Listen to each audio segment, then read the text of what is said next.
Good evening. This is KC9UDX. My name is Matt, and I welcome you to the 2 a.m. net. The purpose of this net is to promote the use of amplitude modulation and also to establish this part of this band as a place for AM activity in this area. Everyone is invited to listen. Licensed amateurs who can do so legally are encouraged to check in. We listen in the AM mode and transmit in the AM mode where possible. If you cannot transmit in AM, we encourage you to listen in AM and transmit in FM. If you are transmitting in FM, please adjust your transmit frequency a couple kcs above or below from our received frequency. This facilitates the use of slope detection, that is, demodulating your FM signal with our AM receivers. When checking in, please announce your call sign in standard phonetics. Again, this is KC9UDX. My name is Matt, and I will now begin accepting check-ins. Any stations wishing to check in, come now, please.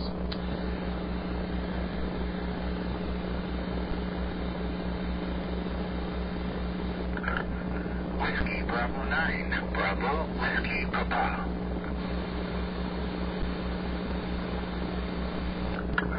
Whiskey 9, Juliet, Charlie.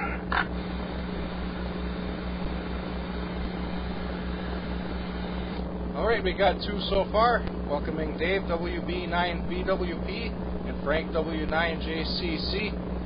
Again, welcome to the net, both you guys. And do we have anybody else?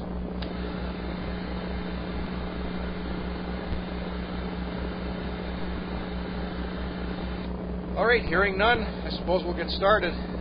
Of course, the past two months we've been ending around 8:45. I plan to do that again tonight. My work schedule is still in effect, and this does seem to be working out okay. I get time to get out the door and get to work on time, so until something changes at work, this is what we'll be doing. And I guess the most important thing that's happened to me in the past month is that the piano that I ordered in March has finally arrived. And I gotta say, it's quite a difference. Obviously, playing a real piano, even though it's digital, it has a real mechanical piano action. It's very different than playing a organ or a keyboard. Very much expected and very anticipated, and finally it's here, and I'm very happy about that. Not too much else going on. Took the kids hiking on Sunday. The weather was excellent. We went to the Scuppernong Springs Trail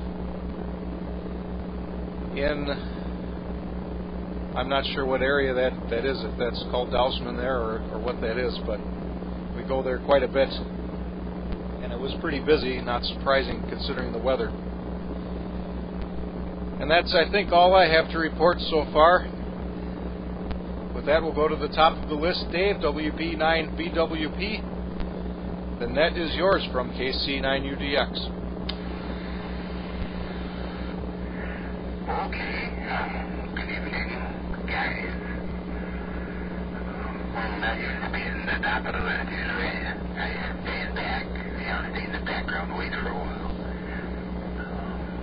I would sit in the back row in school, especially after one instructors in college, he made a speech one day about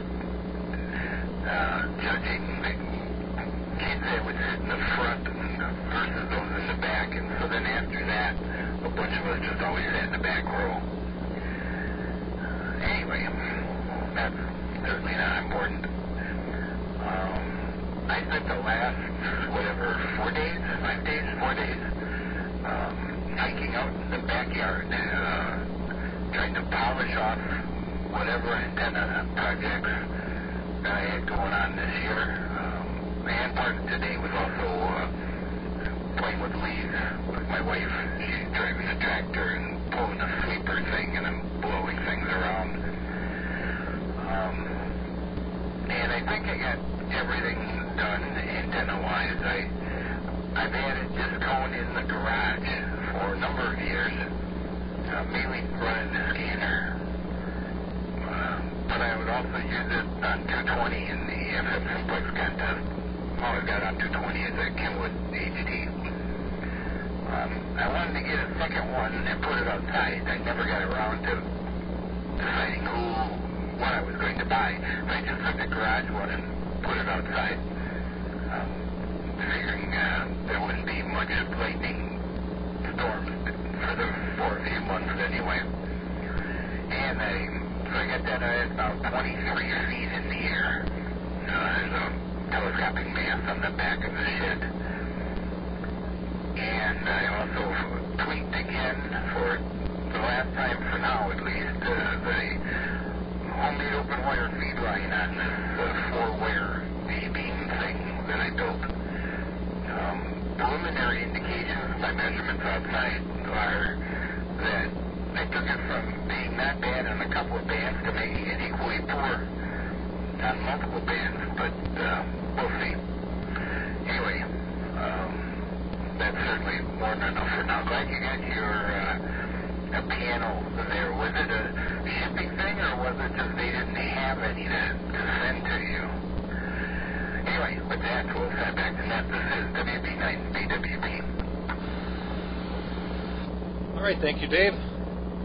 And it was, excuse me, as far as I know, just that they didn't have it. I guess there's a huge demand for them, and parts availability is not there to keep up with the demand.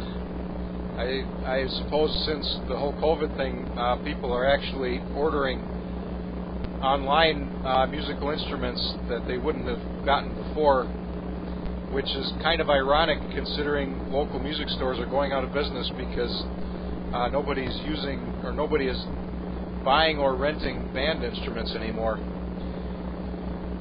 I didn't get too much information. All I was told was, before I ordered it, be aware that it's going to be a couple months, and of course it was more than a couple months, but every time the new date that it was supposed to arrive came, they would just tell me, well, it's been pushed out a couple more months, and I guess I was more patient than I probably should have been, but in the end it worked out. I guess I got it without any issue, and that's the way it is. I got to tell you, it's a lot different than I had anticipated. I never really anticipated owning a digital piano. I always wanted to have a real grand piano, but have no space for one. Of course, I grew up playing a console piano. I never really liked console pianos, and that's about the only real piano I could feasibly have here, and even then that's not too feasible, having to have it tuned all the time. And that was my impetus for buying a digital piano. I bought a very small portable one, only because it's got a very, very nice action in it. Of all the actions I tried, this is by far the best one. They do make console-style piano cases with this action, and that's one of my regrets in buying this one after having it. I bought it because I need the space. I just don't have any room to put anything anywhere, and it takes up less space than I had even anticipated, and I probably could have made room for a console-style one. And the biggest advantage of that, this one I have to put a cloth cover over to keep the dust out of the keys, whereas an actual console model would have had a fall board. And it probably would have arrived quicker. These portable ones are in higher demand. I guess some of the other things that are unusual that I just wasn't really prepared for, the pedals are analog, which is very strange. When they're set up like piano pedals, they work the way you would expect, but I'm not sure how to describe it. They emulate a real piano pedal better than you would think is necessary. They emulate, the portion of the pedal travel where it actually comes into play and how the action works, which is not really necessary in any way. I had no real need for that. But what's odd is being analog, you can apply different effects to the pedals. They're programmable, and you can do things like pitch bend and modulation, which when I first used those features, I didn't realize the pedals were analog, and then by accident I started playing with it and found out, yeah, you get a whole range of motion in there. And the other thing that I was surprised about is you can change the tempering. You can change to different styles of tempering. The only other one I'm familiar with besides equal tempering, which normally everybody uses, is mean tone. When I was much younger, I had played a harpsichord with mean tone. The sound of that is kind of unmistakable. But you can, with just the press of a button, change from equal temperament to mean tone, and there's several other options in there that I haven't even played with. But I'll stop stop rambling about that. You mentioned the disc cone antenna. I think we've talked about this before. I have the Radio Shack disc cone. I ended up having to buy it twice because I fault people for doing this, helping Radio Shack go out of business. Somebody had bought one, taken parts out of it, and returned it. That antenna was, I think, $25 or something, and it was a very high quality antenna. Somebody couldn't be bothered to just buy another one and then have spare parts.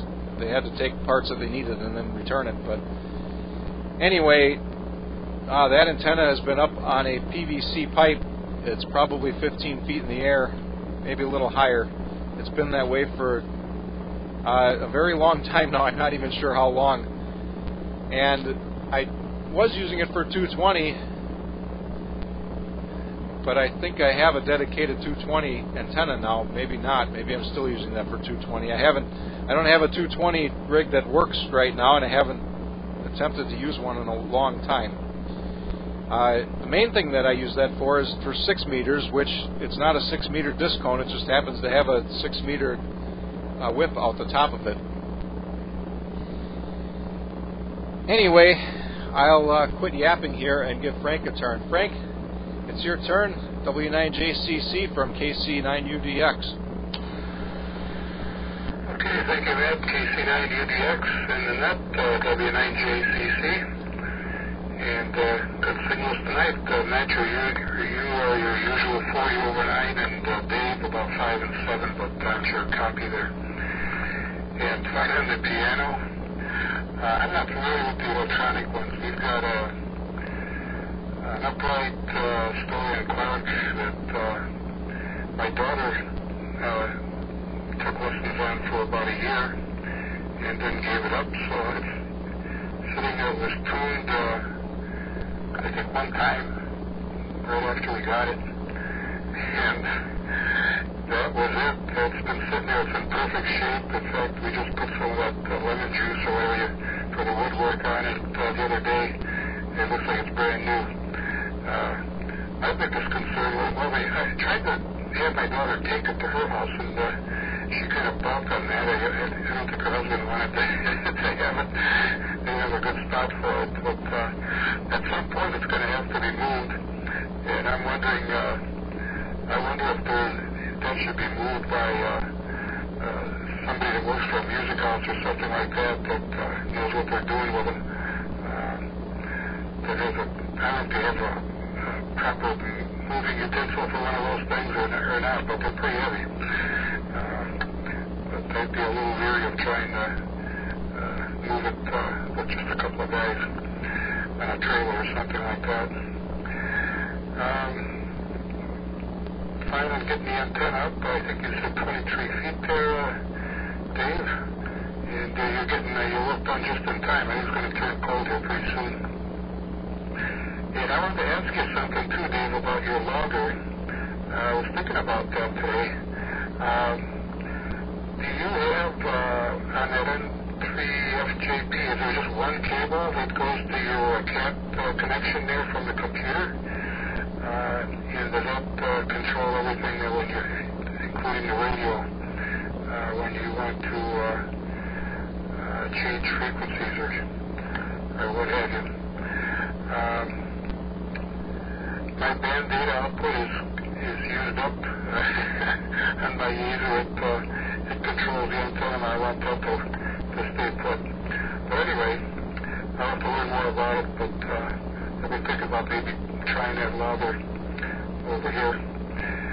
And the other question I have about it is that do you have an interface to it? Do you just go straight cable between the computer and the radio, or do you have some kind of a isolation interface between the two?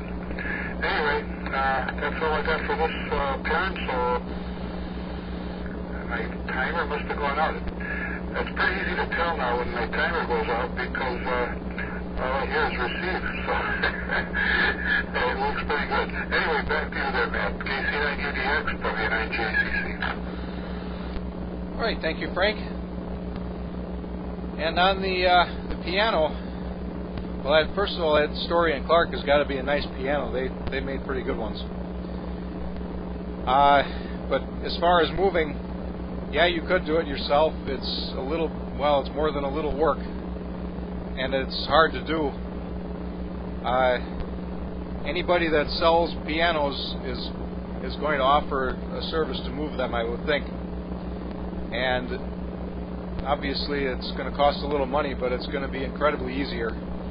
They do have what they call a roller carry that they use to move them usually. They almost always use that. If you look up roller carry, and I'm not sure how to spell it, I think it's got a funny spelling, you'll see what I mean. I don't know that it's designed specifically for that, but it works very well. And you can rent those too, but then you still got to worry about putting it on a trailer, securing it, and hoping you don't rattle it too much. It is unfortunately hard to get rid of pianos. Almost nobody wants them. Nobody that actually wants a piano ever has space to put a real piano. That's like my issue. If I had a lot more space, I could easily get a baby grand, and I'd probably get an upright grand like that. A couple more organs, but in some ways it's good to have less space. That way I don't end up with more instruments than I need. And sorry I can't help you. We'll have to wait for Dave. I don't have any modern enough radios or computers to be knowledgeable on automatic logging like that. My logging is all done on paper, and I have my own software that I wrote for converting my paper log to Cabrillo, and it does Cabrillo and I can't remember the exact name of the format that Logbook of the World uses, but that's what I specifically made it for, was for doing the Logbook of the World. And I have not done that in so long, I'd probably have to rewrite the software, only because I don't even recall how to use my own software. It's been that long. We're at the bottom of the list. Let's see if we have any more check-ins for the 2 a.m. net. Come now, please.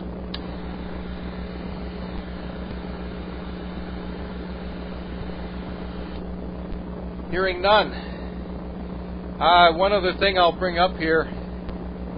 I almost never have any time to do anything, and today was no exception. I had 3 hours of sleep, and then my wife and I took her car in to get some chassis work done earlier today. This is not something I, in the past, would ever do. I've always done all my own work on cars. I've done that for as long as I've been driving.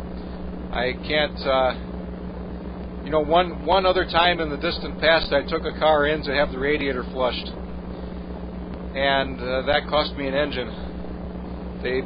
I had to know exactly what kind of radiator cap I had on that radiator, and when I had it flushed, they put a different cap on there, and it blew the head gasket and wrecked the engine. So that was the one time, and as long as I can remember, that I took a vehicle somewhere to have it worked on. But with my current job, I never have time to do anything, and even when I do have time, I'm too exhausted and can't be doing that kind of stuff. So the past couple of times I've needed suspension work done, there's a place down the road that I've been going to. They do pretty good work, and The unfortunate thing is that it's not much more expensive going to them than buying parts myself.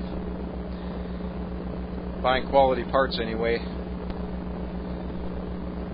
Anyway, we'll go back to the top of the list.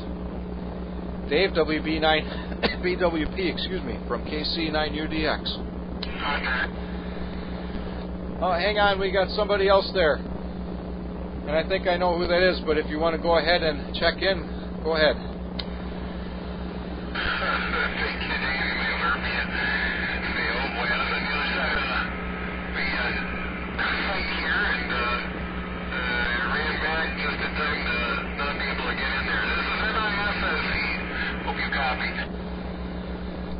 Roger, Steve.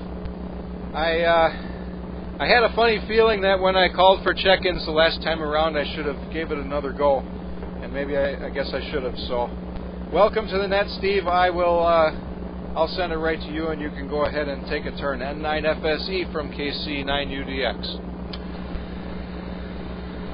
Well, good to be here once again and hear everybody. It's the stars have aligned properly, or the sliver moon, or whatever you want to say. The Venus, maybe, I don't know. It's out there. Looks pretty reasonable for early November, so can't complain about that. Happy to be here, like I said, here. Just tuned in when got things running when Frank was in there talking last, and just everybody else's first go. But it's good to be here. Got the usual station and their usual configuration, power level 2 on the old 706 here, so good to be around, and checked all of Abel's mousetraps at the site here. They're unoccupied, so that's a good sign so far, but when things really get cold, maybe I'll drive a few more in.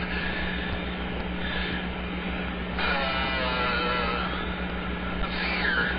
Last time I talked, I guess the 38 boys, I gave a short hand, a little bit of a hand, but they did most of the work working on the Aries machines. That's up and running in high form.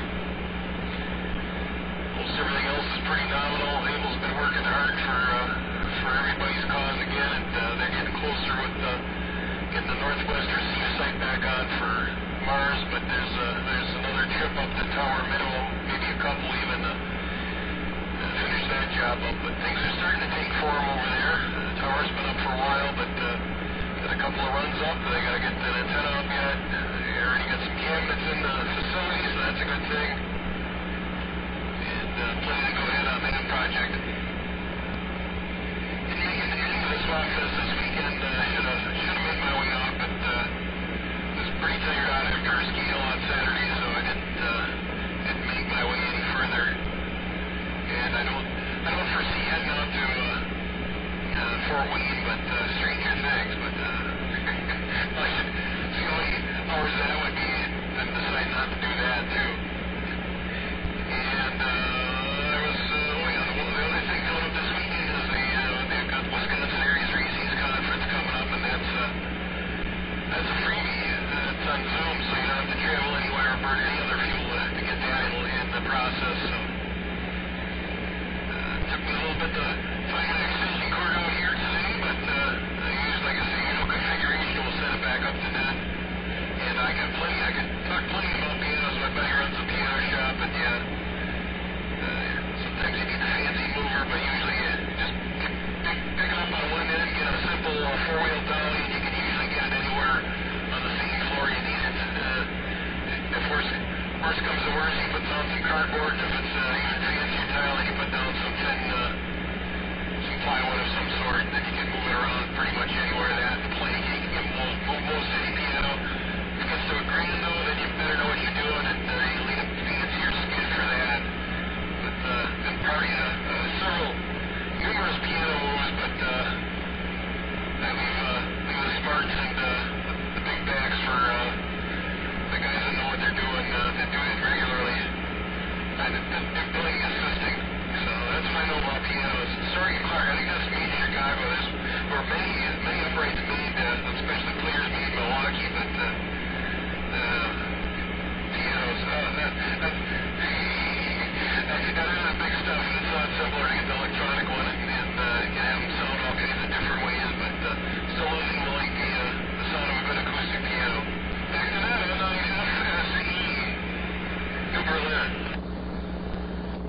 right, thank you, Steve.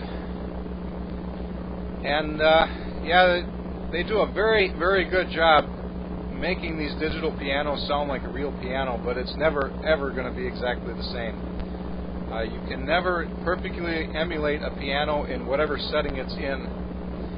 And one thing that they have not done yet, which I don't know why they don't do this, and I forget sympathetic resonance is the term for this, where when you play one string, another string that is not even resonant will sound.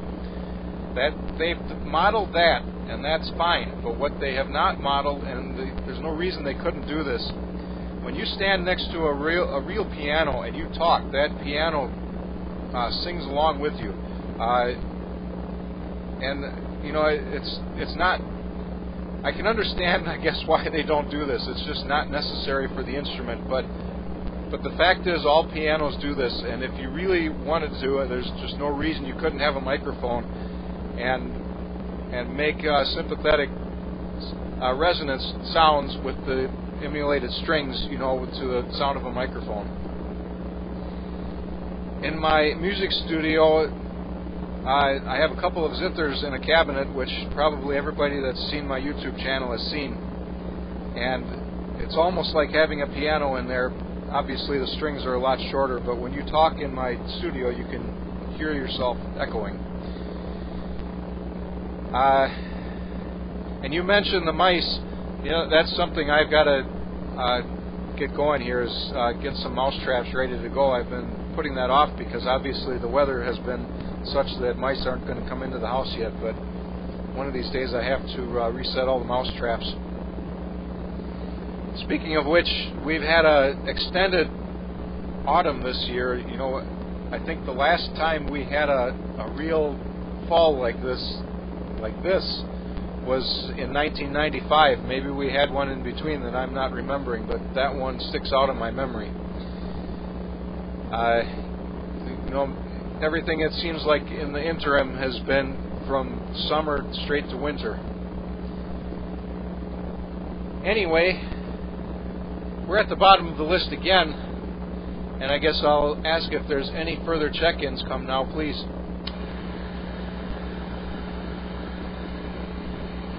All right, hearing none, we'll go back to the top of the list. Dave, you were going to, I think Frank had asked about logging. So, Dave, WB9BWP from KC9UDX. Okay, and good evening to Steve over there. And I was watching Channel 12 weather the other day, and I wasn't paying real close attention, but I thought they're you know, looking from this camera and from this camera, and I think they said Viking Tower camera in Berlin. So, I have to pay for that. Anyway, yes, for Frank, the N3FGP software, whatever means you have to connect the radio to the computer, whether it's a serial port or USB, they can read it. There's a section in there for setting up for talking to the radio. And he's got, I don't know, I didn't count them up, but anything that has a computer interface from any of the major players, it should be able to talk to. And it will both, the logging will track whatever the radio is doing. And if you enable the X-spotting, you can actually click on a spot and it will change the radio frequency. And it comes in real handy in contests and stuff, because now you don't have to think about, oh yeah, I need your bands, I gotta go over there and do that. You know, it picks that up. And you can even have multiple radios. Since I picked up another, I was using TS2000 only for many years, and then I got another HF radio earlier this year, and I still have the 2000, so even though they're both pretty much the same as far as the setup goes. You can actually save multiple configurations for depending on however many radios you have and switch between them right from the keyboard. Or you can even tell it to not do that.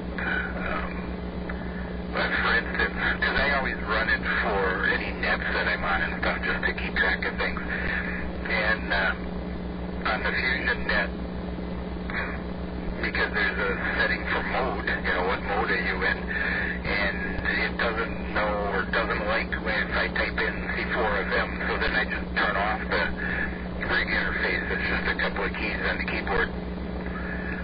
All in all, it works pretty slick. And then when you get it set up, Logbook of the World is just a couple of clicks to either upload or download. Stand by just a moment. See, there is my radio timer kicking in. Let's see. Anyway, I think I took care of that. Man, you were talking about working on your car all the time. I always remember for years and years I lived in apartments and a duplex and stuff, and I didn't have a garage or anything. I was always like, yeah, boy, I can't wait. Someday I'll get a house, I'll get a garage, and I'll do all this stuff. Instead of working on the car out in the street. Then we got a house with a garage. I have changed the oil a few times, and otherwise, yeah, let somebody else do the work. And speaking of the house, there's a piano story with that too. When we were buying this house, I didn't recall it at the time seeing it. The house was not totally empty. But one day I get a call from the guy that, the owner of the house. This was before, all the official things occurred here. And he's like, yeah, there's this piano in the basement. Do you guys want it? And I said, no, I don't care. Sure. And he said, well, how much you paid for it? And I said, oh, you want me to pay for it? No, then forget it. I don't want it. Well, they must, I don't know if they tried or not, but it was still here after we got the house, and I thought, oh, hey, great. It was an old upright. I can't recall the manufacturer. But then after fiddling with it, I thought, okay, well, let's see how this sounds. And there was at least a half a dozen keys that were dead. I was like, oh, man. And plus, it looked like it had been outside or something. It was really beat up bad. And then eventually we just actually tore it apart, in fact. And Howard, WA9ROF, in his past working life, he was a piano tuner. So, he's retired now. I think I don't know if he's got, I remember him saying he had a Yamaha Electric Grand, and maybe an electronic one, but I don't think he has a real piano in his house. Anyway, that's certainly lots of babbling there, so I will send it back to Net. This is WP9BWP. All right, thank you, Dave. And I can understand why a guy like that would not want to have a real piano. I'll have to remember that next time if I'm ever talking to him, not to mention my history of tuning pianos. People who tune pianos the right way never wanted to hear about me doing that kind of stuff. I remember one time, me and another guy, we took an old piano that his parents had that was in disrepair like that, and we got it to the point where it mostly worked, and we purposely detuned it. And we were going to convert it into a tack piano. We were trying to get that stereotypical old Western saloon kind of sound. And I think they ended up junking the piano before we ever got a chance to do that. We broke more than a handful of strings trying to purposely detune that thing. The strings were original and the piano was well over 100 years old. I don't remember what make it was, but it was one of those where it was a player piano and somebody had removed the player mechanism for some strange reason. Anyway, I was going to say something else here now, and I forgot what it was. So next we'll go to Frank, W9JCC from KC9UDX. Okay, thank you, Matt. KC9UDX, W9JCC, and good evening to Steve. Coming through loud and clear, about 30 over 9 over here, Steve. As far as the mouse traps, we just did ours about, I think it was 2-3 days ago. I decided to get them all reset, and I oscillated between putting cheese on them and peanut butter, and they had peanut butter on them last year. I tried cheese, and the cheese I chose was not too good, very brittle, and wouldn't hold together, so I had trouble with that, and ended up doing something with the peanut butter. But I had a whole bunch of them because I don't know, a couple years ago I bought a whole box of real nice ones on Amazon that work pretty well, except if you put the cheese on them, it actually, if you don't put it right in the center hole of this contraption, it weights down the lever, the trip lever, just enough so that you cannot set it down soft enough without it going off. So I have to clean a bunch of them out and go put some peanut butter in the middle hole, and then they work fine. But anyway, enough of the mouse traps. And Steve, you're talking about a tower that works somewhere. Is that the Viking tower? Is that a new system somewhere? I guess I missed that. And the leaves are at our place. The maple leaves are still mostly green on it. We've got some huge maples, and they haven't dropped their leaves yet. So I put everything away. I put the John Deere away. I put the battery eliminator on it. So it's put away for winter. Got wooden blocks underneath the wheels so they don't sit on the concrete. I don't know if that helps that much, but we usually do that in the winter. And it's got the cover on it. So from now on, we're going to be raking and hauling, I guess, to the front lawn, and that's probably going to happen in the next week or so here. Stand by. Just want to anticipate that timer a little bit. And Howard, I didn't know he was an antenna piano tuner, but I imagine if he tuned a lot of those throughout his career, he probably doesn't want to tune anymore, and that's probably the way to go. And on Dave, on the interface there, I came down here in the shack, and I looked at what Yaesu, I looked at the Yaesu box and the stuff that came with the rig. They had the connector in there for the cap connection, and I was thinking, gee, I guess they're suggesting I make my own cable, but I kind of like to go to a USB, and so I called HRO, asked them if they had a cable like that. They said, no, they don't have a cable, but then he tried to sell me this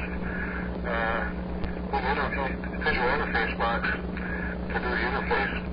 And the thing he explained to me, I actually have one down here that's just sitting on the back table, not being used.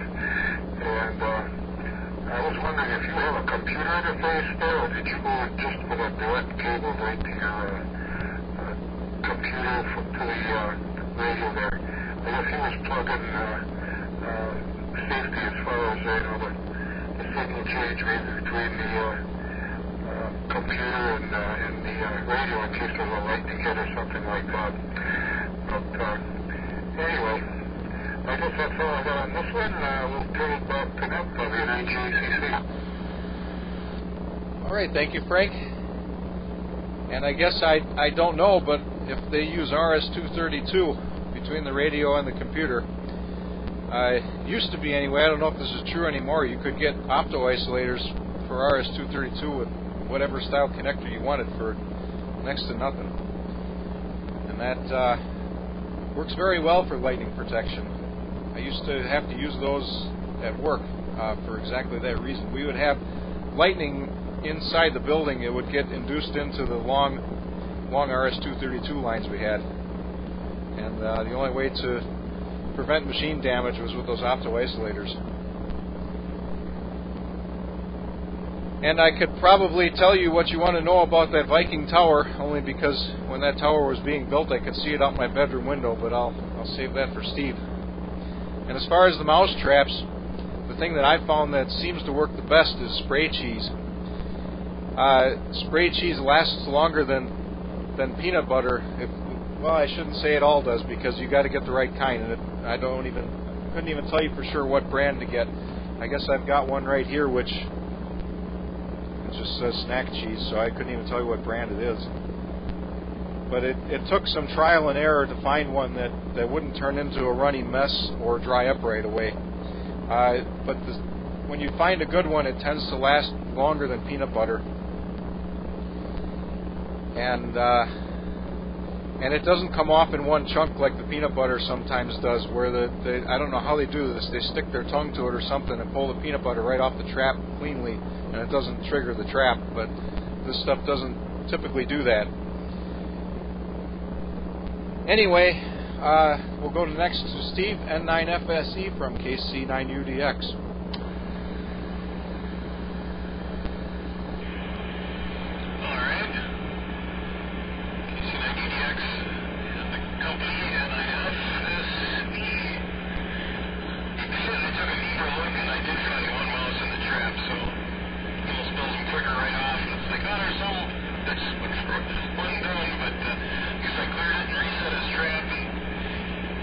Peanut butter, and I didn't add any peanut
right, thank you, Steve. And I'll make one more comment about piano tuning. I still have it somewhere. I know I had it recently. I have an Allen wrench that I turned into a piano tuning wrench. I suppose these days with eBay and everything else, it probably isn't too difficult to acquire one, but back when I made that wrench, there was absolutely no way to get your hands on one on a key for tuning a piano or a wrench. So that's what I did. Anyway, I do hate to cut it short here, but Steve, I don't know if I told you this, but well, we're over time already. My work schedule has changed, so the net has been running shorter here. But we will do a 7-3 round quickly. We'll go back to the top of the list. Dave, WB9BWP, it's your turn on the 7-3 round. Okay, I'll take it. Hold it too long.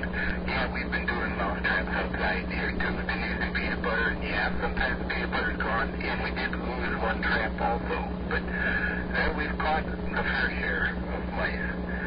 And yeah, Steve, I should get on the fucking, I have that bridge cam repeater, and I've got a DMR HD, and that's not doing anything. 73 to everyone out there, and if nothing else, until next month, this is WB9BWP. All right, thank you, Dave. And next it's Frank, W9JCC. It's your turn on the 7-3 round. Okay, thanks, Matt, and don't have too much more here, so 73 is all good hearing everybody tonight. Everybody have a good, great rest of the week. KC9UDX, Internet, W9JCC,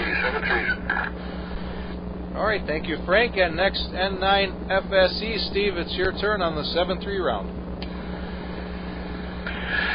No problems, and I understand having a change schedule there, but it's good to keep on that going here, and get all the some of the usual characters as usual. So I got to do a little more usual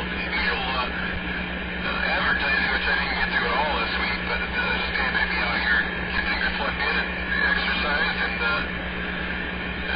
lots of various changes brewing on various fronts, but we'll see where everything ends up. All fun in the new year, probably. And good to hear everyone. And we'll see 7-3.